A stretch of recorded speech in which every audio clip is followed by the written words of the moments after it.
దుండగుల దాడిలో తీవ్రంగా గాయపడిన బాలీవుడ్ నటుడు సైఫ్ అలీఖాన్ ముంబై లీలావతి ఆసుపత్రిలో చికిత్స పొందుతున్నారు.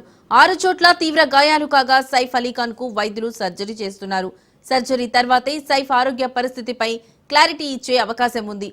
మరికొద్ది సేపట్లో సైఫ్ హెల్త్ బులెటిన్ ను లీలావతి ఆసుపత్రి వర్గాలు రిలీజ్ చేయనున్నాయి.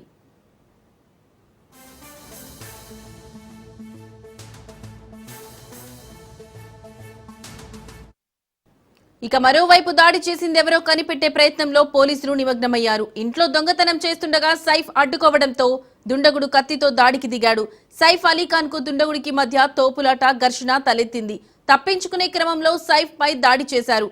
పదునైన ఆయుధంతో అటాక్ చేశాడని పోలీసులు చెప్తున్నారు. సైఫ్ ఇంట్లో సిబ్బందిని క్రైమ్ బ్రాంచ్ పోలీసులు విచారిస్తున్నారు. దాడిలో సైఫ్ అలీఖాన్ కు 6 చోట్ల తీవ్ర గాయాలు కాగా 2 చోట్ల లోతైన గాయాలయ్యాయి. దుండగుడి కోసం పోలీసులు బృందాలు ఏర్పడి గాలిస్తున్నారు.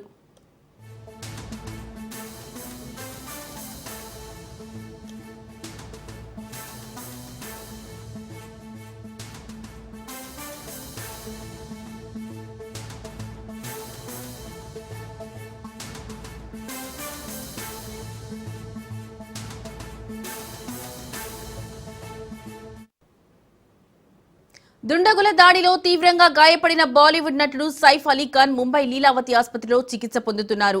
ఇక ఇదే అంశానికి సంబంధించిన మరింత సమాచారం మా ఇన్పుట్ ఎడిటర్ చిదంబరం అందిస్తారు. చిదంబరం, చెప్పండి, మీ దగ్గర ఉన్న లేటెస్ట్ అప్డేట్స్ ఏంటి? అయితే ఇవాళ ఉదయం ఒక్కసారిగా ముంబై ఇండస్ట్రీ మొత్తం అంటే ఏదైతే ఫిల్మ్ ఇండస్ట్రీ ఉందో ఫిల్మ్ ఇండస్ట్రీ ఉలిక్కిపడిన సంఘటన ఒకటి జరిగింది.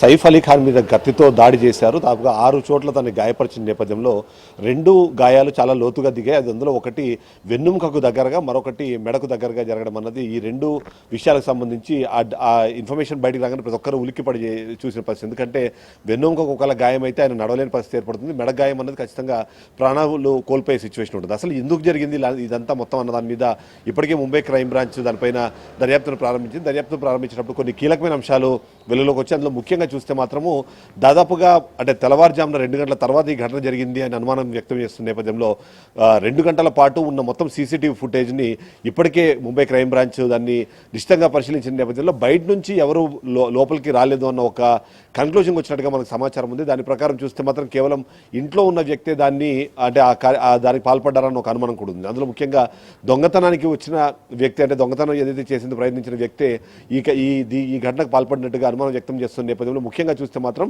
సైఫ్ అలీఖాన్ ఇంట్లో ఉన్న సమయంలోనే తన కొడుకు ఇంట్లోకి ఒక పదునైన ఆయుధం తీసుకొని వెళ్తున్న నేపథ్యంలోనే దాన్ని గమనించిన సైఫ్ అలీఖాన్ అతన్ని వారించే ప్రయత్నం చేయడం, అతను అడ్డుకునే ప్రయత్నంలోనే ఈ మొత్తం ఘటన జరిగినట్టుగా అనుమానం వ్యక్తమవుతుంది. అంతేకాకుండా సైఫ్ అలీఖాన్తో పాటు తనకు సంబంధించిన మరొక పని మనిషి పైన కూడా ఆ వ్యక్తి దాడి చేసినట్టుగా సమాచారం ఉంది. అయితే ఆ వ్యక్తికి సంబంధించిన పూర్తి వివరాలు ఇప్పటివరకు ముంబై క్రైమ్ బ్రాంచ్ చెప్పట్లేదు. ఎందుకంటే అతను అదుపులోకి తీసుకున్న తర్వాతనే ఆ సమాచారం ఇవ్వాలని ప్రయత్నం చేస్తున్న నేపథ్యంలో ఈ ముంబై క్రైమ్ బ్రాంచ్ మాత్రం పూర్తి స్థాయిలో ఈ ఘటన కారణాలు కానివ్వండి, ఘటన చేసిన ఈ ఘటనకు పాల్పడిన వ్యక్తి కానివ్వండి, ఆ నిందితుడు ఎవరు, అతని గతంలో ఏదైనా నేర చరిత్ర ఉందన్న విషయం పైన కూడా ఆరా తీసే ప్రయత్నం చేస్తున్నారు. ఇక ఇది పూర్తి స్థాయిలో కేవలం దొంగతనం కోసం మాత్రమే జరిగింది. అందులో ముఖ్యంగా తన కొడుకు ఇంటివైపు వెళ్తున్నప్పుడు దాన్ని వారించే క్రమంలో జరిగింది అన్నది అయితే ముంబై పోలీసులు ఇప్పటికే ఒక కన్క్లూజన్కి వచ్చారు. ఈ సందర్భంలో సైఫ్ అలీఖాన్ కుటుంబ సభ్యులు ఇప్పటికే ఒక స్టేట్మెంట్ రిలీజ్ చేశారు. దాని ప్రకారము సైఫ్ అలీఖాన్ ప్రస్తుతానికి సేఫ్గా ఉన్నారు. దాదాపుగా 2.5 గంటల పాటు శస్త్రచికిత్స చేసిన తర్వాత ఆయన ఇప్పుడు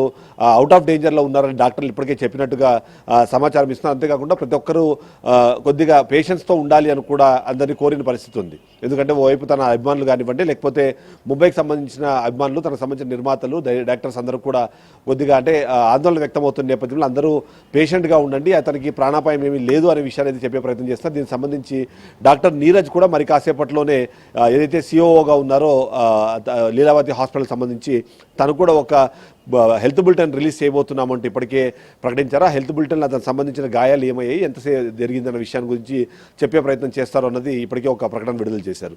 ఈ విధంగా చూస్తే మాత్రం తన గాయపడిన నేపథ్యంలో 2 గాయాలు చాలా డీప్గా జరిగాయి. దాదాపుగా 1-2 ఇంచుల దాకా ఆ గాయం అయిందని కూడా ఇప్పటికే ముంబై క్రైమ్ బ్రాంచ్ పోలీసులు గుర్తించడం కానివ్వండి, దానికి సంబంధించి డాక్టర్లు కూడా దాన్ని కన్ఫర్మ్ చేయడం అనేది జరిగింది.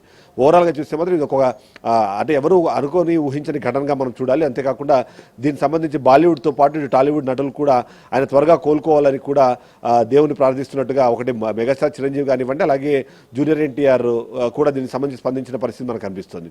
ఇది చూస్తే మాత్రం సైఫ్ అలీ ఖాన్కి సంబంధించిన కరీనా కపూర్ తన వైఫ్ ఇప్పటికే ఒక స్టేట్మెంట్ కూడా రిలీజ్ చేశారు. దయచేసి ఎవరు ఆందోళన చెందాల్సిన అవసరం లేదు అని ఒక స్టేట్మెంట్ అయితే రిలీజ్ చేసిన పరిస్థితి కనిపిస్తుంది. Lakshmi. Right Chidambaram, thank you.